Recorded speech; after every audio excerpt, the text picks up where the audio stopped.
అన్నిటి కూడా పరిశీలించడానికి నేను కానీ సోదర శాసనసభ్యులు, కలెక్టర్ గారు, ఎస్పీ గారు, ఎంపీ గారు అందరం కూడా ఇక్కడ రావడం జరిగింది.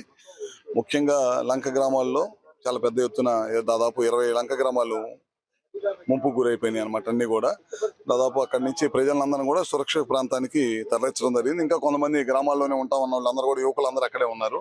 వాళ్ళందరికీ కూడా ఆహారం కానీ మంచినీళ్ళు కానీ అన్ని అందించడం జరిగింది అనమాట.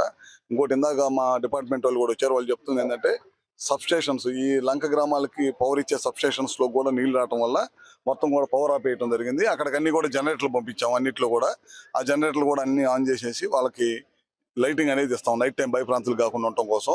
పగలైతే సబ్స్టేషన్స్ లో వాటర్ వెళ్ళిపోయినాయి. ఆ సబ్స్టేషన్స్ లో వాటర్ కూడా ఇమీడియట్ గా అవకాశం ఉన్నంత వరకు డీవాటరింగ్ చేసి మళ్ళీ పవర్ ని రీజనరేట్ చేయడం కోసం ప్రయత్నం చేస్తా ఉన్నాం.